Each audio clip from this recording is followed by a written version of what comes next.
us to give appropriate attention to what we view as a major contribution to not only the study of Ivan Lysiak Rudnytsky, but to Ukrainian history. Of course, we are privileged that Professor Peter Rudnytsky, his son, is with us today, and he and his wife Cheryl have traveled up from Florida and been willing to live through the climactic changes that we have subjected them to. So I think that this would be an appropriate time. Now, what I will mention is I've brought along some of the essays on Ukrainian history in English, in Ukrainian, and the rethinking. If there's someone here who's been so enthused that they must read Ivan Lysiak Rudnytsky, you're welcome to take them. At the moment, we, on the other hand, Yaroslav has been able to bring us only 4 copies of the diaries, which I hope you will find after our discussion is a book that you must have. CIUS Press will soon have many more copies, and you will be able to purchase them. We are grateful to Yaroslav for carting through San Francisco the copies he did bring. Perhaps I should first begin by saying that many people assisted in preparing the diaries for publication. To begin with, we wish to thank Professor Peter L. Rudnytsky for entrusting the publication to us and permission to publish the diaries in their entirety. By the way, today we went over to the University Archive, and they are now deposited in our University of Alberta archive for those of you who wish to see the originals and perhaps better appreciate the issues of the transcription that were involved. We are indebted to Dr. Ksenia Kebuzinski, the Slavic Resources Coordinator and head of the Peter Jacyk Central and East European Resource Center at the Robarts Library, University of Toronto, for her assistance in identifying many of the members of the Ukrainian diaspora mentioned in the text.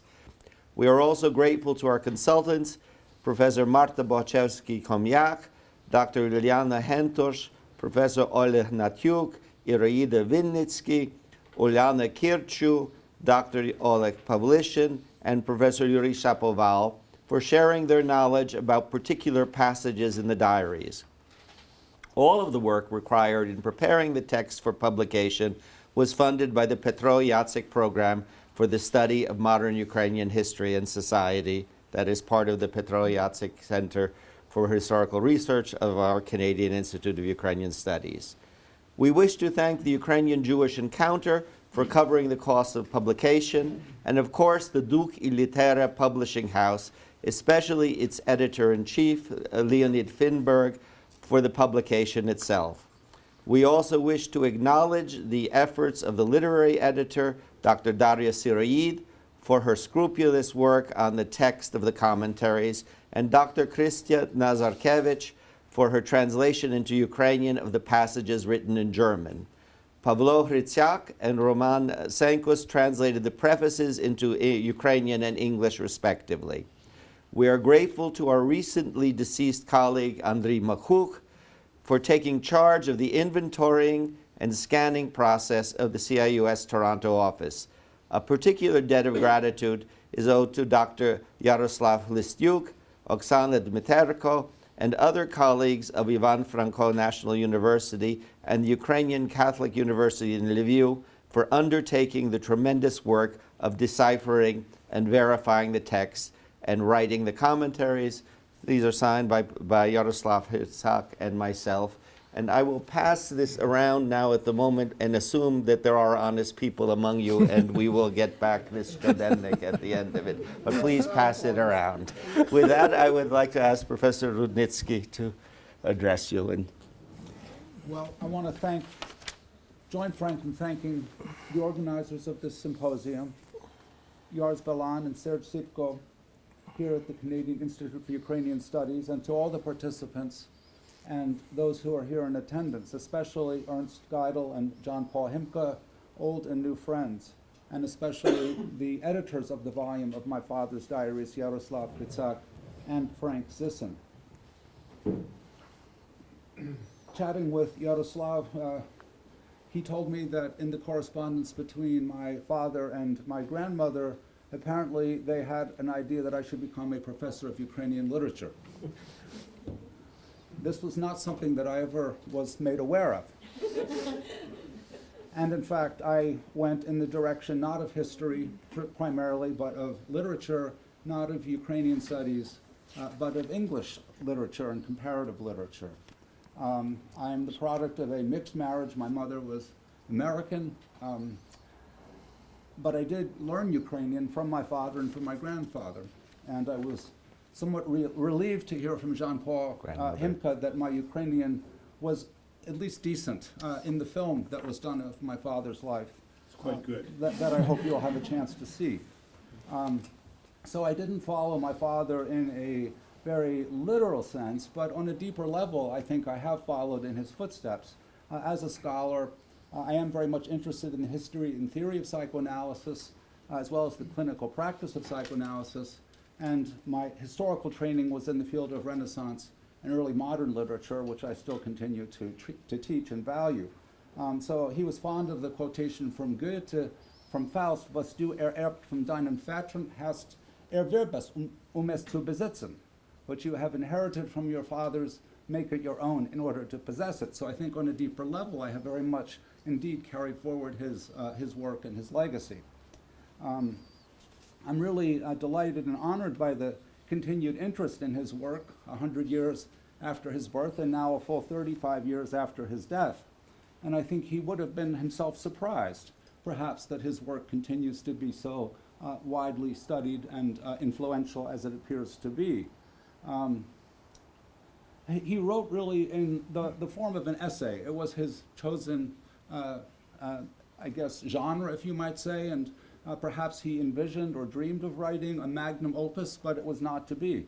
I remember saying to him once in his study here in Edmonton, "Ty tak bahato czytajesz," and he said, "Tu mu tak mało pišu." I told him, "You read so much," and he said, "That's why I write so little." I don't know if it was little in the end, but I'm so pleased to know that its impact has lasted. I did have the honor of editing his essays in Modern Ukrainian History after his death, and I guess that volume was itself translated into Ukrainian. I had nothing to do with the diaries really except to serve as a conduit. They came to me after the death of his second wife, my stepmother. She never, I think, wanted to have them published. She might have considered them sensitive, as indeed they are in some respects, but on the other hand, she preserved them. And after her death, her daughter, Oksana Dexter, very generously passed them on to me, and I knew immediately that they were of significance that was beyond my capacity to appreciate. So I called in the experts, the pros, Yaroslav and Frank, who took upon themselves the heroic task to which they've devoted 4 years of editing them for publication. As a scholar of the past, one always wants to know everything about the people one is studying. It's a little bit different when it's your own family. And so I did have a bit of a difficult decision without knowing everything in the diaries. I knew there were some sensitive passages having to do with a visit to the Jewish cemetery in Lviv in particular, as well as some details of his intimate life. But as someone committed to the ethic of psychoanalysis, which is that we want to search for the truth, and that really the things that we don't talk about actually become the ghosts of the past that haunt us, I thought it was the best way to honor his memory, to have everything published, except for a few little passages that might be of concern to descendants of other people mentioned in there. So if you want to look those up, you'll have to go to the originals, because they're not included in the published versions, as I understand. Did we do? No. Yeah, Okay, yeah, we'll take it later. Okay, that's just to tantalize you to go to the archives now. And I should say also that additional donations to my father's archive will be forthcoming. After Ernst Steidl comes to visit us next month in Gainesville, I have in our garage and in our house quite a lot of family papers and documents and other assorted, memorabilia connected with my father's life, which I am very pleased to know will find a permanent home here at the University of Alberta.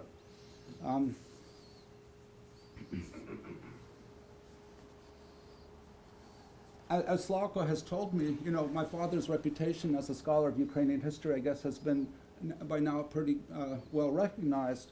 But I hadn't realized that he has left, as you said, sort of the largest paper trail of any Ukrainian, perhaps, of the 20th century. I don't know if that's a correct statement, but something on that order. We have the published writings, we have the correspondence, and we have the diaries.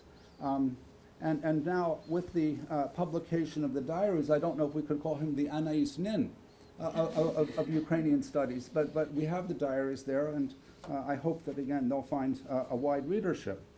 There's no doubt that my father died too soon. Certainly from my point of view, it's hard for me to believe I'm now 4 years older than he was when he died.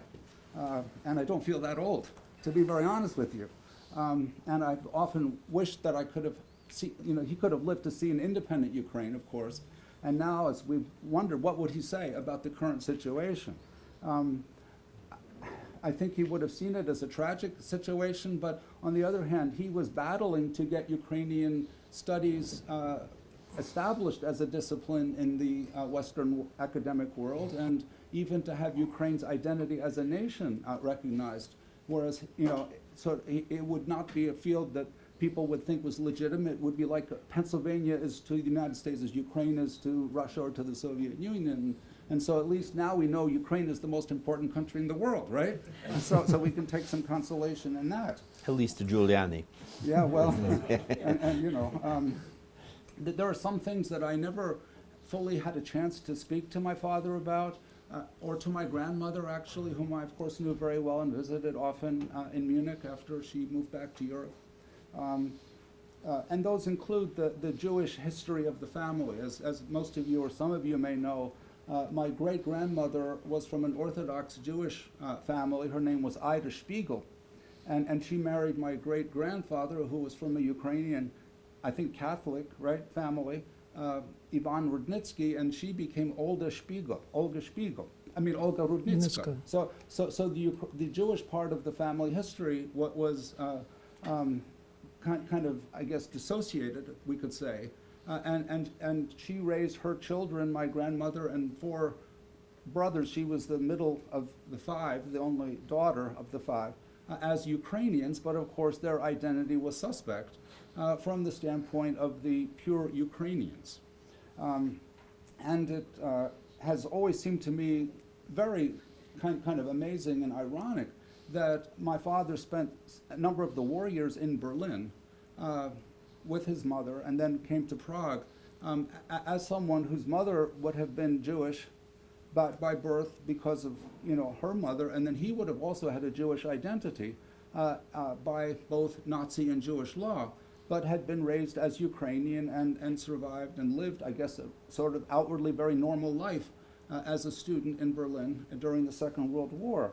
And the other issue that we never talked as much about as I would have liked was his relationship to his own father, Pavlo Lysiak. I, of course, never knew him. He died in '49, 2 years before my birth.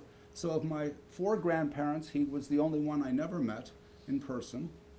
I also never met my great-uncle Mikhailo Rudnytsky, who was a scholar of English and Western French literature. So he and Uncle Mikhailo, he and I had probably the most in common in our fields of interest, and I've been told I do resemble him, although he was quite a bit taller than I am. But I did visit my grandfather's grave, Pavlo Lysiak's grave, in Goslar, Germany, for the first time the summer of 2018. But I never talked a lot with my dad about his relationship to his dad, although there is a very moving letter that he wrote. When his father was gravely ill in Goslar, he was in Geneva and wanted to get permission as, I guess, a displaced person to travel, and he never got that. His father died, but it was a moving, beautiful letter, which is exactly what I would have wanted to say to him had I had the opportunity. And I'm not sure if that, do you know the letter, Ernst? Yeah, okay, so, it'll be published, I hope, or you'll have a chance to see it. So it is interesting, of course, that his father's name was Pavlo Lysiak. It was his mother who was Milena Rudnytska, and they split up when my father was very young. And he was raised primarily by his mother, and I think not very close to his father growing up. And when they came to this country, he became Lysiak Rudnytsky. And then I became Peter L. Rudnytsky. Of course, Lysiak is my middle name, and he did ask me always to use the L in my professional publications and work, so I do always make a point of doing that.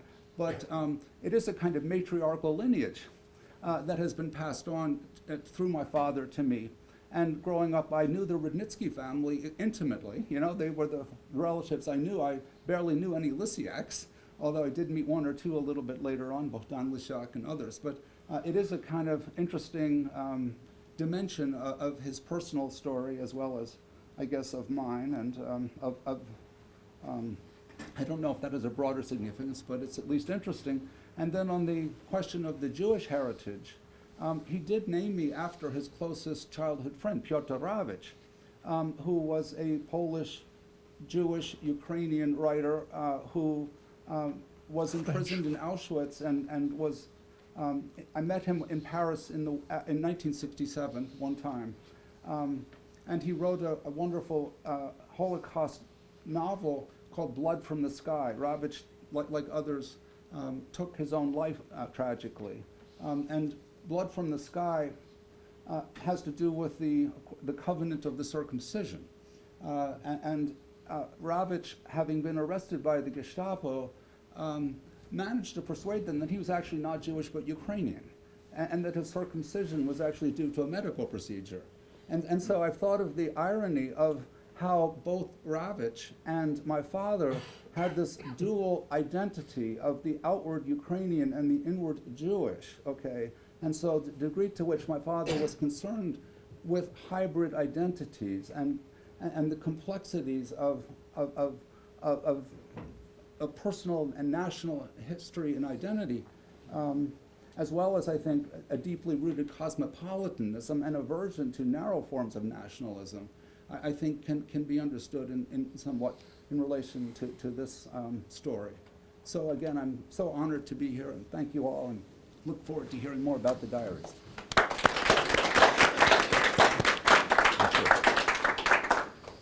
Yaroslav? So my task here, thank you for inviting me, and it's a pleasure to be here. And my task is to intrigue you about these diaries, but let me start with a story. We had a conference in San Francisco. Actually, there's a panel on the Generation 18, on Jacyk, Lysiak Rudnytsky, and Ludsky. And after the conference, after the panel, a young lady came to me, and she said that she is now in Yale doing his PhD dissertation. I don't really remember her name. And she said that she graduated from Kiev Mohyla Academy in the historical program, and she was so bored by history. When her studies, she decided to quit. But happily enough, she got command of Lysiak Rudnytsky essays. So she read the essays, she decided to stay in the field of cyber. What I'm saying in this big sense, Lysiak Rudnytsky saves, so to say, to preserve, to stay in this field. There's hardly any other historian, this is my claim, there's hardly any other historian in the 20th century that made that a deep impact on the way we think and write about history. And I could confirm by many examples, probably three will do.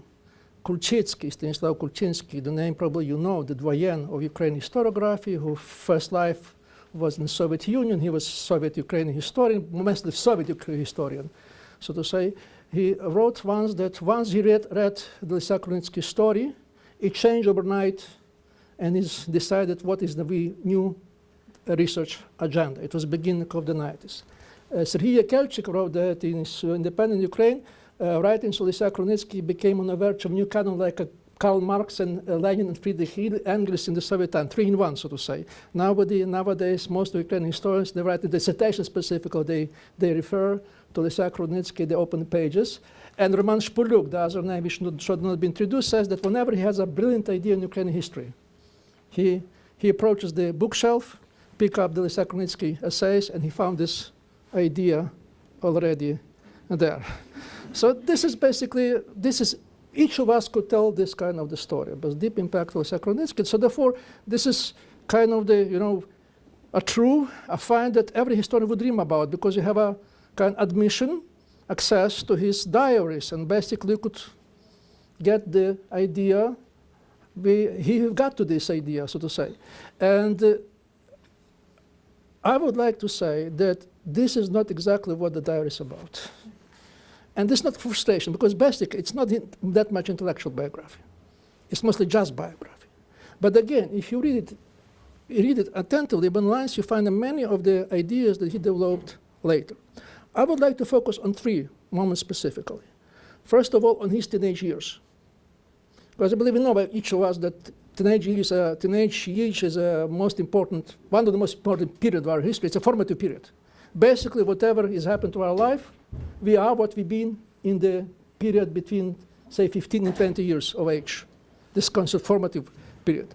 And luckily enough, Diarist of Lysiak Rudnytsky starts when he is 20, he's 20, 12. And the first installment ends with when he was already 18, which basically covers of this period. And you may expect that already at this time, he think or imagine himself as a historian. And he reads and quotes historical book. Nothing of that. There is only one single reference to historical books, and this is Rushevsky, but not within historical context, so to say. Because basically, his ambition is not history. His ambition is to become a famous world writer. And again, you may expect that he will be referring to Shevchenko, Franco, Lesa Ukrainka, Khvelyov, name it. His favorite authors is Aldous Huxley and The Brave New World. The other author is Feuchtwanger. And basically, you read this Feuchtwanger, he has several pages when he's describing his impact of Feuchtwanger on him. And actually, you could find already the first idea, which I believe is important for him, this kind of a synthesis between East and West. And this idea, it's his role model. His role model is Josephus Flavius from the book of Feuchtwanger of the Jewish War. Because you see Joseph Flavius as a kind of man who tries to, say, combine wisdom of the East with the technology of the West. And this starts like his main credo. And this is already in these books. So actually, he wants to change the world, without a doubt, as any young teenager wants.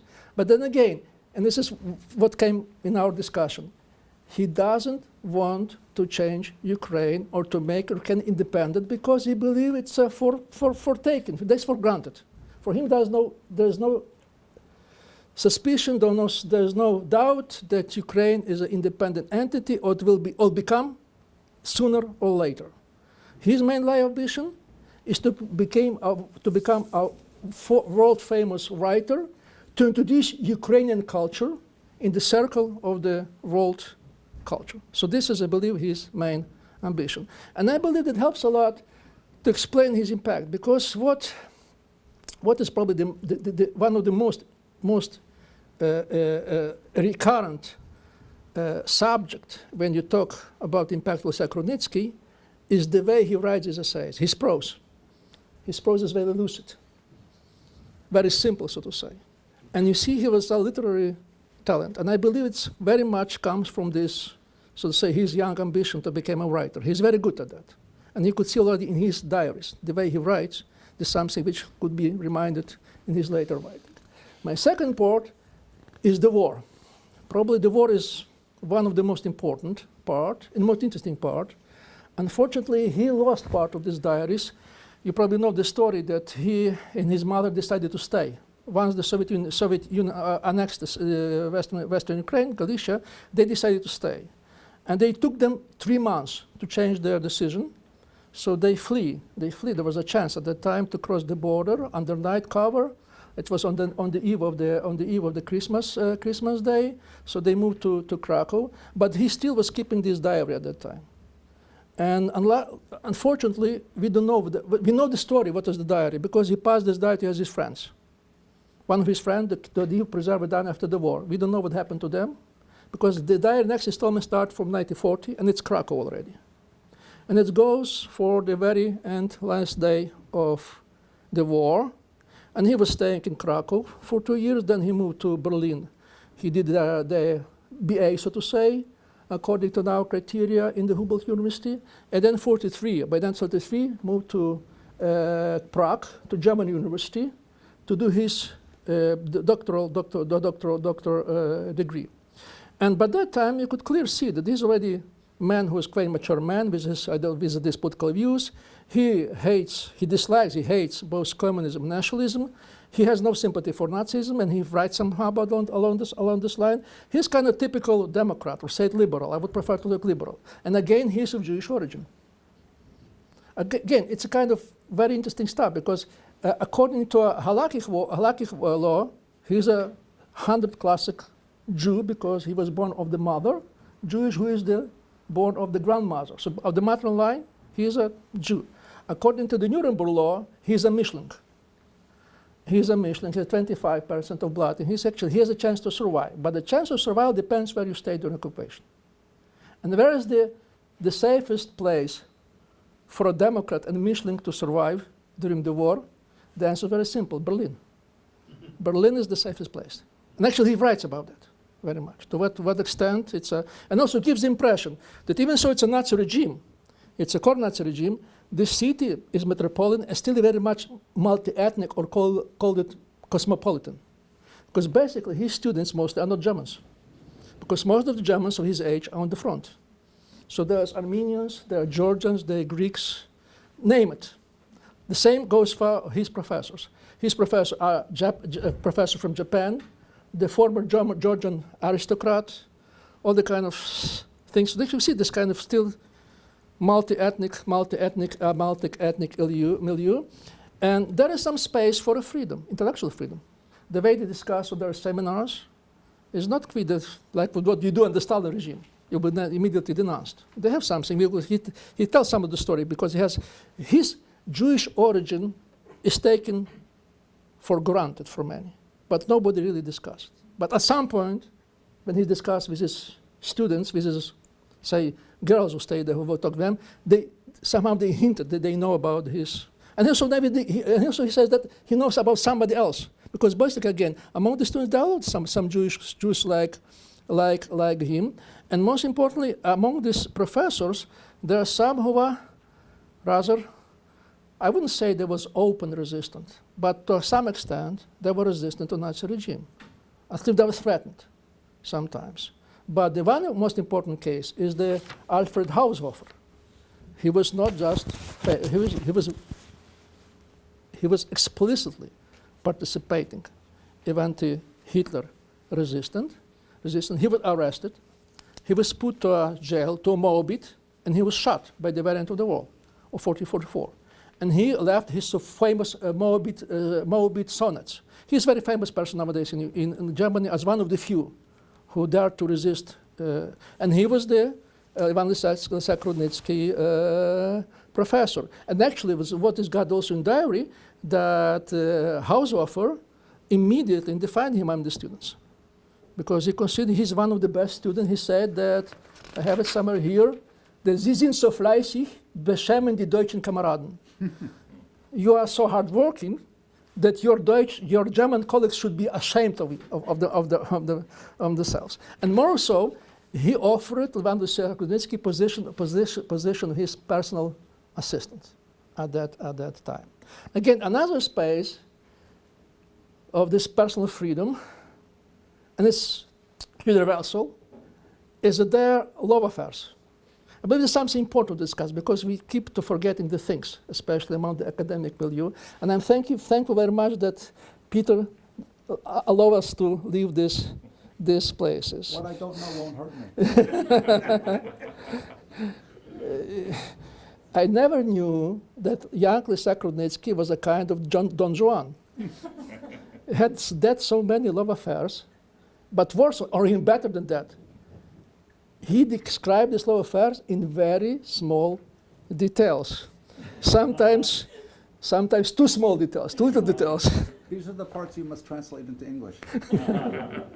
But again, I believe something important, because it changed what is the Berlin and the image. Basically, they live on from day-to-day basis. They were poor. They barely survived. But still, kind of surprisingly, this is milieu which provides with some minimum intellectual liberty within the space. The way they discuss things, the way they write the things, this is something very important. And probably the last point, not the problem, the last point, and probably the most important for me, is his travel to Soviet Union in 1970, which is another story. Again, I'll do a very brief digression here. I believe one of his forte Lysiak Rudnytsky was ability to synthesize. It's not to synthesize. Probably everybody with some kind of the skill and efforts could do some synthesis. But the way he synthesized was something very peculiar. Because what he did, or he tended to do, is what was mentioned by Bogdan, I believe, like double hybrid identity. He would choose 2 points which are mutually exclusive. And then he synthesized them and make it as 1 point. There you go. And this is the most important here. It's a discussion of Soviet-Ukrainian identity. Because we used to tend to see Soviet-Ukrainian as 2 mutual exclusive identity. And Soviet regime and Ukrainian state as a kind of the rival, 2 poles. He basically put up a defense. He says, no, it's not that way. It's a hybrid. It's both Soviet and Ukrainian, but he provides kind of historical interpretation because basically one of the main discussions that was held in the war period, especially among his families and the friends of his families. Among the friends of families was very important public intellectuals who may use this work, like Nazaruk. They keep discussing these things, like Kuchapsky. And the main topic was, why has Ukrainian revolution failed? And what should be supposed to be done? So his answer is, it's kind of extraordinary. He says, basically, Ukrainian revolution never failed. It was not a failure. It was a compromise. Between this Mahania didn't fail, he says. No revolution. Okay, but I said... I know, you're translating, yeah. Yeah. Because basically, no, it's not that way. Yeah. It's not that way. No, it's not that way, Frank, because it would be too narrow. Yeah. Because basically says is, what is Soviet Ukraine? It's a compromise between 2 forces or 2 factors, which mean one is Soviet and another Ukraine, neither of which has sufficient resources and power to install their monopoly control over Ukraine. So the result in 20s, they come a kind of compromise, very strange compromise, because they prefer each other to see, say, in the rifle rather than compromise, but from the necessity. And Soviet Ukraine in 20s emerged for this compromise. Without a doubt, Soviet Union, Soviet rule tried to say to erase this kind of Ukrainian identity or Ukrainian part, but they never did. And this was the main point of Lysiak Rudnytsky. He says because, and he believed that since Soviet system is not viable, is doomed to collapse, so the independent Ukraine would come as a result of this collapse. In a sense, not from revolution in the Soviet Union, unlike many Ukrainian diaspora thought, especially Bandera and Banderivtsi, they thought it was national revolution. So no, it'll be a result of the evolution of the Soviet Union. And independent Ukraine come as a result of this evolution with all the necessarily negative and positive impacts, so to say. So this is the way he treated Ukraine, and his concept already in the 50s. So then it came this kind of another step, I'm sorry taking this time. In the 60s, with his colleagues, he came to the idea that since it would happen sooner or later, one of the factors that will be definitely missing in the circumstances of the collapse of the Soviet Union is independent political thought, what to do with the collapse. And therefore decided, since they are in immigration, they're intellectuals, and noblesse oblige, they have to come with some kind of program, with idea, and they're supposed to sell it to Ukraine. So there'll be like a ready-made program, what to do. And they come up with a very strange idea. They wrote an open letter to Brezhnev, Kosygin, and Pinhorny with their demands, requirements. So they were ready to accept the Soviet Union, but on conditions that this and this and this and this would be fulfilled. And this will be the ready-made program of what Soviet Ukrainian descendants has to require. They sent this letter to all these addresses. For sure, it's never been published. It was just discussed in the diaspora as a kind of scandal. There was considered like an act of betrayal. But what happened there? This letter was discussed, in the KGB, all the kind of things. And then, quite a sudden, the vice rector of Kyiv University, Tsvetkov, came to Washington, I believe, or New York. I don't really remember, but probably to New York. And he invited Lysiak Rudnytsky to come to Ukraine as kind of the replacement of this kind. So he invited him to come to Ukraine and to organize in the kind of the introductory travel to prepare the tour of the several Ukrainian professors, several American professors of Ukrainian origins, who will be touring in Ukraine, in Kharkiv, Kyiv, Odessa, and Lviv, and giving the lectures to academia and the students. crazy idea without a doubt, but somehow they know that they're playing with them, but they accepted this kind of the invitation. So, to put the story short, Lysiak Rudnytsky went to Moscow and to Kyiv in 1970. And the last installment of this diary is exactly a very detailed record of what happened there with him for these 2 weeks that he was in Moscow and Kyiv. He came to Kyiv to Moscow on the official private occasion was the World Congress of Historians. He stayed there for a week, and then he went to Kyiv and for 2 days to Lviv. And this is very interesting read. First of all, it's built on the kind of contraposition between what is Moscow and what is Ukraine, what is Kyiv, Soviet Ukraine and Soviet Moscow. Basically, when he's in Moscow, he's a totally negative image of what's going on, and in a way has the proofs that the Soviet system is not viable. And the proofs are many. And listen, first of all, the service in the Soviet airlines could stand any comparison with the service in the American and British airline. Then He's big on food. yeah, big on tour. Then he basically he comes to a hotel and find out that a door latch was broken, windows didn't have a shutters, and couldn't either opened and not closed properly. He was struck by the small numbers of the cars on the street. Most importantly, a restaurant doesn't have a sufficient numbers of fruit and vegetables. And he says that basically, this is kind of his final, this I'm quoting here, the general conclusion about the Soviet capital. 3 words: dullness, poverty, and backwardness. And this is more so, but Moscow supposed to be a showcase of the Soviet Union. And then he came to Kyiv, and you have nothing of it. We know what really was, or you just want to see was there, because he describes Kyiv in the most enthusiastic, positive terms. He says that there's nothing like gloominess of Moscow.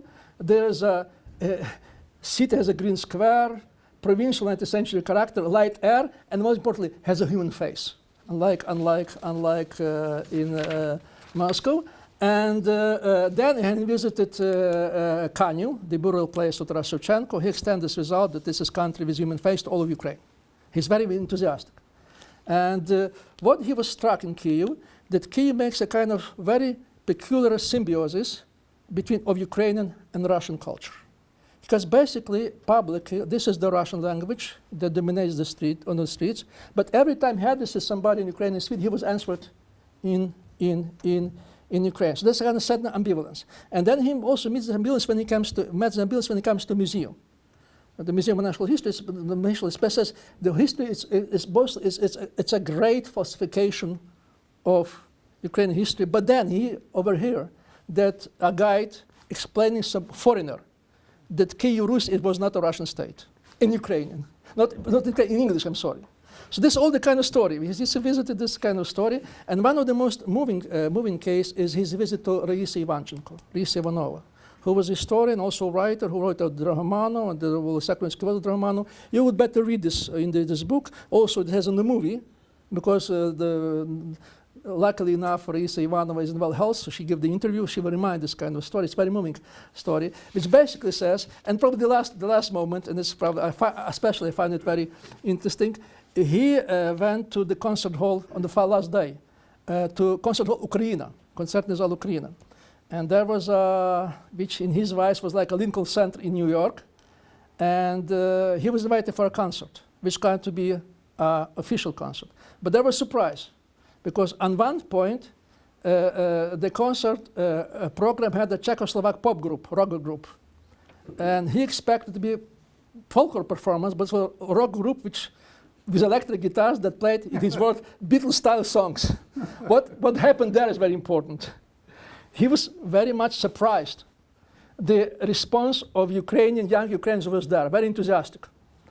Unlike the older people sitting there, because the latter saw this concert, this Czech group as ideological provocation. Here's a quoting: "The Soviet Union has saved socialism in Czechoslovakia, and Czechs thank us with propaganda with Western American culture." So basically, his conclusion is that there is some Ukrainian environment in Ukraine. Even so, this looks very much Soviet. it's a very much still Ukrainian in a way, and most importantly, it is ferment with a generational dimension. Those are young Ukrainians, and which are very much overt, have Ukrainian identity, and very importantly, are over to Western culture. And this is probably the most positive image that is in his diary. And I believe to a certain extent, you could read the aftermath of this kind of conclusions already in his essay on political thought of Ukrainian descendants. This will be the end of my presentation, because basically one of the main achievements of Lysiak Rudnytsky, may say so, was he was one of the few historians that really predicted collapse of the Soviet Union. I know nowadays everybody says they predicted Soviet Union, but he really did. At least James Mizh said it. James Mizh, who knows Lysiak Rudnytsky very, very well, he's probably one of the few professors who really said about the Soviet Union. And he really did. And basically, I believe one of the points why Lysiak Rudnytsky was that much important for us, for our generation, because his prediction turned to be concise, to be right, and it happened already at the moment when the Soviet Union was collapsing or collapsed. So just give another credit why his work should be widely read in Ukraine. And I would conclude in this point, and I conclude with a quotation from another favorite historian, Martin Malia. You probably know from Martin Malia, excuse me, Alexander Gershon, because it's Martin Malia who quote Alexander Gershon.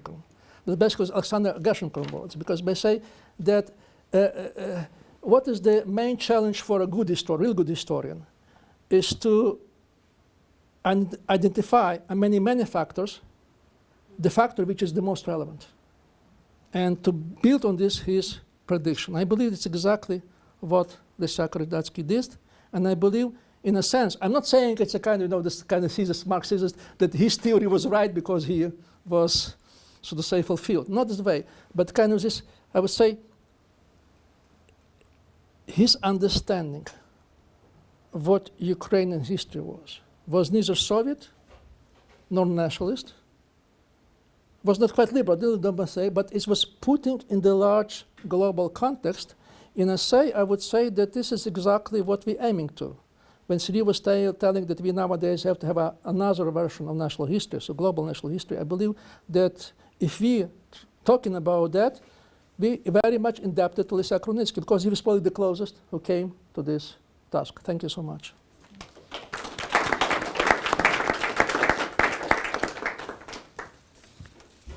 So just to point out where this book fits in our work and series, this is number 6 in the series that the Jacyk program puts out of diaries, interviews, and memoirs. The first of those volumes was a series of interviews, half of them done in Canada and half of them done in Ukraine with Ukrainian women. It's a volume in which at least the Canadian parts are now being translated into English. The second of these were the memoirs of Dr. Adolf Slyzh that had been kept by his family. We have also published interviews with Daria Rebit, with the memoirs of the parents of Alexander Motyl. This volume is number 6. In our plans now are interviews that were conducted with Ihor Shevchenko by Lida Stefanovska before he passed away, really quite interesting. We have the diaries of Corduba and Kiselevsky that we want to put out. I might add the Corduba diary, of course, essential for Ukrainian historiography, but Kiselevsky is something that is, after all, a Canadian story, and our Canadian program will also cooperate with us. Diaries of Nazaruk. So all of this would be impossible for us to conceive of doing were it not for our ability to cooperate. That is above all because of the good work of our colleagues in Lviv and in Kyiv. In the case of Oля Natyuk, some of you heard her talk during the Holodomor conference and know about this wonderful project on Ukraine, Europe, 1921 to 1939. But these projects, of course, could not have been done by that diaspora community that existed before 1991. On the other hand, I think we do bring something to it, and it's not only money to the table, but it also is other visions, other ways of looking at, and other pieces of knowledge that got put together. As I pointed out when I read our thank yous, it was Ksenia Kebuzynska in Toronto who really traced down many of the hundreds and hundreds of names that you will find in that volume, because of course their necrologies are predominantly in diaspora newspapers. That is, wherever their roots were, their lives ended in the wider Ukrainian diaspora, and those abilities, I think, added greatly. So the task of identifying people was a phenomenal task that went into this volume. I think many will be looking up for their relatives. Not all will be happy what they hear about them, I know, but it's going to be a way that many people are going to connect with family stories by picking up these volumes. Of course, it all depends whether at this point their descendants still are reading Ukrainian or have someone who can tell them what is there. So I think that, but I would say in another way, having worked with Yaroslav on this project, I would say we, of course, brought very different eyes to the same text. He had never met Lysiak Rudnytsky. The people who are discussed are for him historical figures. He has read their writings. He's interested in them for intellectual reasons. I, of course, knew Ivan Lysiak Rudnytsky, not as well as his son, or even some of you who spent many more years in Edmonton, but I knew him quite well in life. I knew many of the people who are discussed in this volume, whether they're at UVAN or the various academics. But there are many more people that I didn't really know, but I knew someone like them. You know, in other words, that fate of the Ukrainian diaspora community, which is now gone, that I encountered through the 1950s, 60s, and 70s, are people not with us, but their types I have seen, their thoughts I have seen. And so it gave me, I think, a very different feeling as he is discussing it. The other thing that I think most for me, what came out is how different a diary is from a memoir. We spend much of our writing of history based on memoirs. Memoirs are narrative constructs. Even people trying at the maximum to recreate their own thought find it very hard to do. Just try and do it and write down 2 pages of some event for yourself and talk with other people who were there. And of course, even the greater the problems of the dates, the time that things happen, the changes that occur. So when this gift was given to us, these diaries, and I wish I could have brought them yet here today to show you, but these are German calendars that he's scribbling on, or in some cases a child's notebook that he got in Germany that we have. So these texts that he then carries with him from the 1930s, the part that he had, and then the parts that go from 1940 to 1954, which is the bulk of the material, give you a feeling of someone who doesn't know what's going to be happening in these next days. And I think therefore recreates a whole ambiance, mood, thought, and I learned a lot, I think, and a lot that was unexpected to me, of how these people were thinking as these events progressed. Now, everybody has a one-time moment, when okay, we knew when Peter sent it to me, we opened up the box and we thought, this is good. Of course, the great horror was to think they were mailed from Edmonton all the way down to Florida, and then from Florida to Toronto. What if it had gotten lost in our mailings at that point? But as in our first look through while we were reading, and his handwriting is sometimes very good, but sometimes it's rather hurried in some of the writing. But when I knew we had hit something big was the entry for the 8th of July, 1941, when he says, "Otec Rudnytsky викрутив від митрополита, він живий. Благословення для новопосталого українського уряду." Father Rudnytsky wrangled from the metropolitan, Andrei Sheptytsky, "He's alive," with an exclamation point after it. a blessing for the, what he questions, the newly placed or declared Ukrainian government. Well, you know, that above all. So Rudnytsky in Berlin doesn't know at that point that they think that Sheptytsky may be dead, or that the Soviets have arrested him, or, you know, so that he's sitting in Berlin not knowing. Krakow. He's sitting in Krakow in 41. Okay, sorry. Krakow in 41, sorry.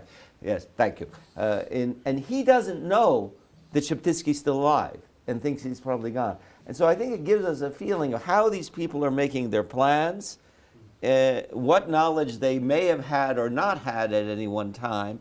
And that is very hard, because what we tend to do as historians, we don't write down that phrase that used to be done. It must have been known that, you know. Well, must it have been known that? One could not, but, well, one could not. You know, it was possible. So I think that was a phrase that showed really how important this was, that we had the diaries. And you will find dozens, each of you will find your own experience going through something that will, from your family histories in many cases, of how they were maneuvering in these years, how they were trying to find their way. We'll find other ways to see from the Rudnytsky diaries. And another part that for me was very interesting, because I'm particularly interested in what might be called Polish-Ukrainian relations and perspectives, and it's something I discussed with Professor Rudnytsky many times. We get to 1950, and he meets Jerzy Giedroyc. And he says, Giedroyc, mabut, перший поляк, я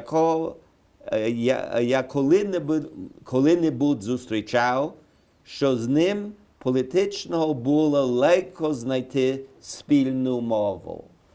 Giedroyc was perhaps the first Pole that I have ever encountered with whom it was easy to talk about politics or political matters and find a common language. Easy or not easy? Easy. Easy. So it's the first. Now, I think it is important for a number of reasons. One, much has been discussed about the Polish formation of this generation that we talked about, Prytzak and Rudnytsky. Someone very well pointed that they all rebelled against their Polish teenage upbringing.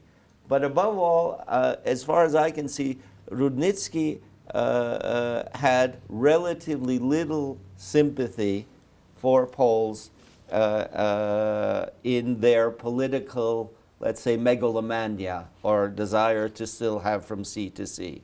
That is, he would, of course, admitted, as he did, the right, of course, of Poles to a Polish state. But I don't find closeness with Poles in this direction, although we have had examples of Poles with whom he did have it. But of course, Giedroyc is a case in point. The other reason I like this is I think it is much forgotten when, and I with all praise towards Giedroyc and Kultura, often the Ukrainian side of how attempts are made for Polish-Ukrainian better context are forgotten, and Rudnytsky is one of those cases, I think, as we know, with his correspondence with Giedroyc. I would argue that Omelian Prytzak at the Harvard Ukrainian Institute was as well, with the number of massive contexts when one goes through the seminar in Ukrainian studies with almost every Polish scholar going. But it's an interesting moment I found in this. The next moment, when you realize we've got their fate, and their fate is unknown to them. So to me, of course, the perfect British gentleman was always Professor Ludzki. One assumed he was almost born a Brit when one met him because of his mannerisms, his way of dealing with situations and whatever.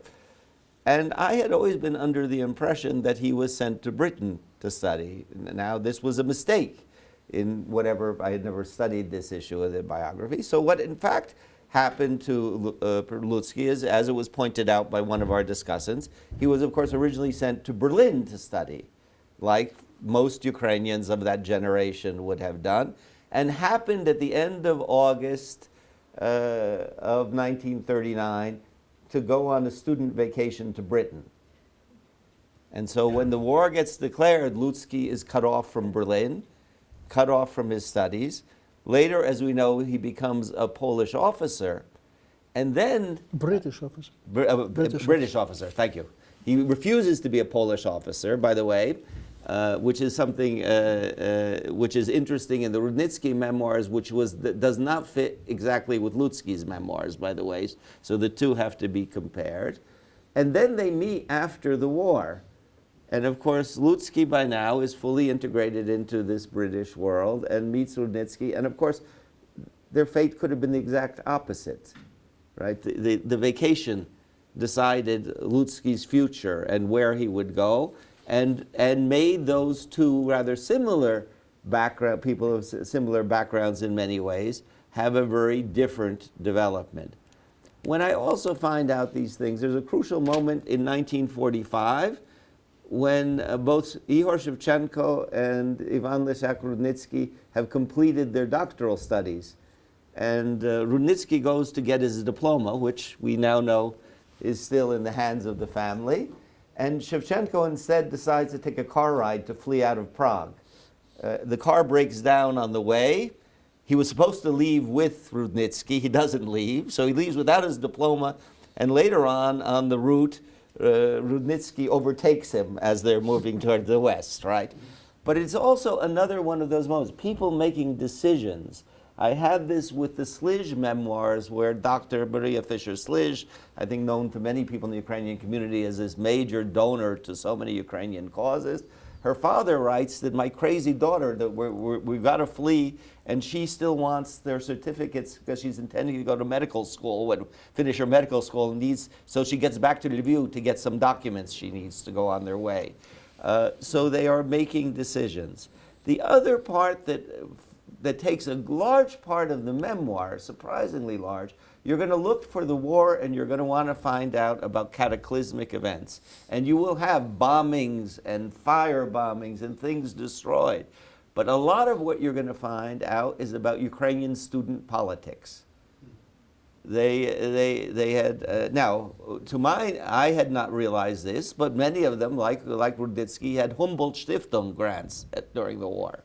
They are studying in various German institutions with grants coming from the Humboldt Stiftung, and I assume there are records there that have to be looked into.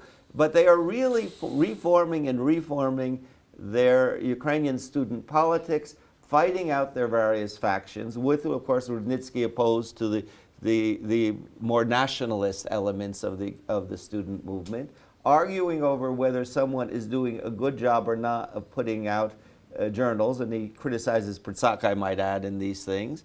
They are still dedicated to many of the same events they had before the war. It's really quite remarkable, and you will find people, this was a generation that believed that Vasil Rudko was the genius of their generation. When you talk to those people, what? It's so perplexing. Yeah, it's so perplexing to us, right? Yeah, so we are perplexed because we then knew them later. Right, but if you read Rudnytsky in the war, there's no question about the absolute. So people don't always pick winners and losers, or those who will develop or not develop during the war. But we have this all now, not from their memories later or discussions, but we can see it developing as these events went on. What I would also add is I didn't fully conceive of how their intellectual formation was German. I had overestimated the Polish intellectual formation. These were very young people when the Polish regime falls, or the Polish government falls. They are formed in German intellectual traditions, and I think Yaroslav has well pointed out that those traditions were carried on in various ways, but certainly the literature that they're being formed on, their ideological. Now, I had always understood that in the case of Omayan Prytzak, because I knew what he taught me. If I would look at Otto Hintze or these great German historians, you saw where Prytzak's ideas came from. Not his linguistic ideas, because I wasn't a student of linguistics, but his historical ideas were formed fully by classical German historical late 19th, early 20th century tradition. But when you see in these memoirs how much during these years of 42, 43, 43 in Berlin and in Prague, there still is a German intellectual tradition that forms them. And I think that influences them for the rest of their development and their attitudes towards it.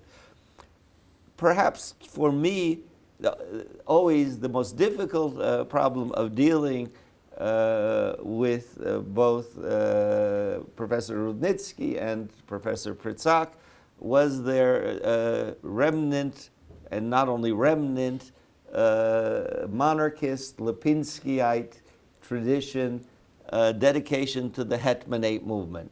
I now understand better that given their, and I knew this at some level, given their choices, this seemed like a island of sanity compared to the excesses of left and right within the Ukrainian community, radical nationalism or the total discrediting of the communists and the left. So that made sense to me to a certain degree, but that they continued to be sitting here. Of course, Rudnytsky said, did he not say that one of his happiest days was the day he swore allegiance to the Queen? Yes, so that we know he kept his monarchism fully. It was no longer, it was not Hetman Skoropadsky's family he swore to, but them. So he kept this, and this we bat back and forth. When Yaroslav uses the word liberal in his context, and we all say conservative, and we're talking about the same thing, how this worked out. But I was always even more perplexed by their devotion to Vyacheslav Lipinski. And I, perhaps more than almost any of the historians of the next generation, actually read Lipinski's historical works very thoroughly, because it was the basis through which I then decided to write about Adam Kisil and about the Shlachta of these periods. And I considered Lipinski as having interesting ideas, having a massive material, but I considered basically most of his political ideas and extra sentences there of something that I could not see it. Now, I was not terribly interested in what might be called Polensky and Rudnytsky were interested in the political theories of Lipinski. But this was very hard for me to understand. I think I'm a little bit more willing to go along with this now, understanding why they could still find Lipinski important when one considers the absolute destruction of their world around them. And of course, with this also went this desire of elites, the need for elites, which I think in a certain way was their way to say that we can't make the mistake we made in 1917-21 and let enthusiasm for revolutionary masses destroyed our state, so we need now to trust elites. I think it led to a blind alley eventually for these groups, because they thought the post-Soviet elite was going to be worthwhile to build a state with. And I think we can now have enough time to see that this was a very different elite. But at least I can understand it somewhat better. What these diaries will also tell you is the coming together, and at times not coming together, of the various Ukraines, not only East and West, but also very important, the Ukrainian emigre society that formed outside the Soviet Union in the interwar period. And all of these groups come together. He discusses them. He sometimes uses stereotypes that we perhaps would say, political correctness would not let us do. He is not a great fan of the Bahranyuvtsi, of Ivan Bahrany, who is very important for the organization of Eastern Ukrainian or post-Soviet Ukrainians on intellectual terms. But you will find all of the people, the Maestrenkos and whatever, that we have long discussed and have archives here in Edmonton discussed here. You will find a rather negative evaluation of Kosach in this, which fits more or less what we knew of him later. But all of these people he's meeting on the way and discussing them, and discussing their ties, and sometimes discussing links that now make sense because you now know, so-and-so needed this from so-and-so, and so this is why they would go along. And that's all part of the diaries. And then and then I will finish with the final part, which I think is of great fascination, is their arrival in the New World, above all meaning New York and Philadelphia at this point in time for the group he's describing. Their attempts to set up institutions, the links that bring them forward in other monies to what is, I think, when we look today, the remarkable publications of Uman in English that Ludsky is crucial in forming, that already in the 1950s a major journal was published in English, scholarly journal on Ukraine, coming from a little office in New York before they got that old library building you now see on 100th Street. And of course, this linking up of this group to Eastern Ukrainians, rather than to what might have been viewed as their natural home, the Shevchenko Scientific Society, which is being formed in different ways. But what you will see is there are great plans, and they're trying to form where they're going to go forward in life. And he's going to take that up till 54 and do that. Now we can find, as I say, our theory. We know with the diaries that he left behind and were sent to Halych, I think 99% were lost. Somebody burned them or lost. That would have told us the late 30s. By the way, he didn't write under the Bolsheviks. He says we stopped writing under the Bolsheviks. So he didn't. So there's nothing really from those 3 months that was ever written, because he soon realized it was too dangerous to write anything under Bolshevik rule. What I don't know, and you consider it when you read these, was he at all self-censoring writing under the Germans, under the Nazis? Is there any element in it that is not discussed? Generally, and that is very hard to tell, because so much of Ukrainian history, whether it is, if you want to read Faith Hillis's fantasies about Volodymyr Antonovich, she never considers that Volodymyr Antonovich might have self-censored himself and not written down exactly what he thought to this. I have no idea whether after that. There's one point in his, he's very critical of Hitler on one point. Yeah. He's he critical does of Hitler. and he's doing it during the war. Yeah. Okay, and then just one addition. It turns out he has 2 friends in this Institute for Foreign Languages. Is it? There was I can't remember the institute they studying in Berlin. And it turns out that all 3 of them are partially of Jewish descent, but didn't know it about the others till after this is over. But it also tells us something about. And then when Petrov when we were first going through this, he had hopes there were going to be more keys to his background and explanations. You know, the fuller explanation of grandmother. I mean, think of this. Grandmother is kept during the war, you know, who is a Jewish woman, you know, not with Ivan Lysiak, but that there would be more on this. I think of interest on it. It's a massive material. It's going to be used by many, I think, for many theses or background material for it. But it also is a wonderful read. Even the short notes are, but when he gets longer passages, you will find it. And so when we do get the copies, we hope you're all going to...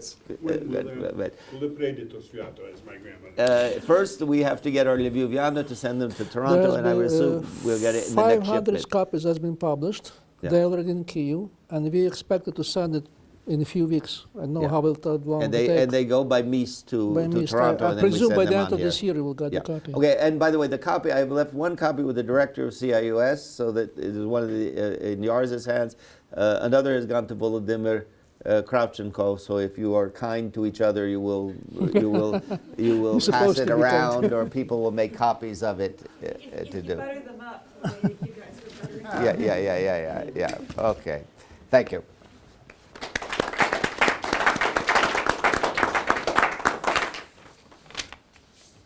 Questions and comments? Just a short, if I may, again. His education was not Polish. It's a kind of, say, typical mistake. His education was a typically classical education of the German, in the German form, very much Habsburg. And I believe one of the points, the classical education is the key for his understanding for his generation, 1918. This is exactly what Tony Judd wrote in the obituary about Kolesia Kolakowski. The people who studied, who knew Greek and Latin, and read text in Greek and Latin, they think differently. And this is the last year of this classic generation, so to say. Polish in what way? But the this will Pol- say Polish. We say something the- says Polish product of Polish education. He was raised in the Ukrainian Academy, which has a very few Polish subjects, and if you look for the atmosphere, is totally anti-Polish in this academy. Yeah, anti-Polish, but the program was very similar to the one in the Polish gymnasium. No, but this is not Yeah. Polish. It was a Habsburg. The same. They have Yeah, they were classical. Habsburg too, the yeah, very yeah. strong emphasis They on the were classical. Habsburg. It's a classical Yeah, gymnasium. they were Habsburg. Too. Classical is important. It was It's a different classical. from the Kongresówka. It was still And Galician the education. main language was from them not Polish but German. No, their main language. There was not the main, not the main not the language, but they main, were no. fluently in No, German when no, they no, finished this. No, no. Yeah. But they did Graduated. know German. Yes. Question to Peter Rudnytsky. You mentioned how you came to be in possession of the original diaries. What will eventually happen to those originals?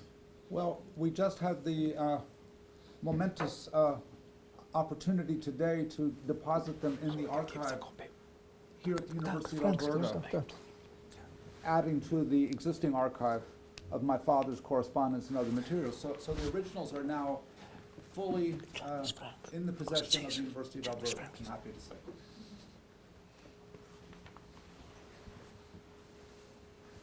Yes.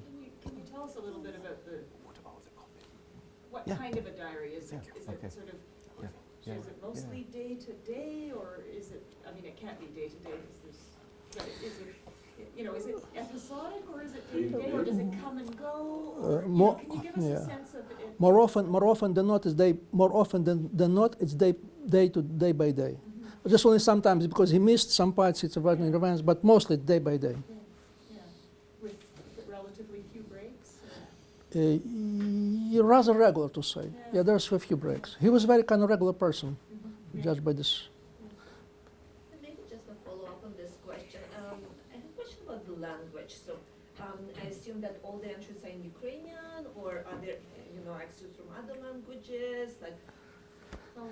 How is he presenting? The interesting point, actually, again, this talking about the classical, has his poem written in German on a classical subject, which basically depicts his family story, a kind of satire on his own family, written in German on the classical subject. Basically, it's a huge one, so to say. So this different language, basically Ukrainian, with a very large segment in German, and some in Polish.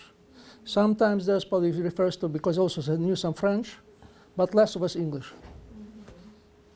And this publication uses all those languages? Yeah, without a doubt. Oh, okay, very nice. It's an academic publication. No, Yaroslav was very rigorous, and every once in a while, if he dropped a letter, I wanted to just put in the letter, let's forget it, just so it wouldn't. He was very much determined we were going to reproduce the text as was on this.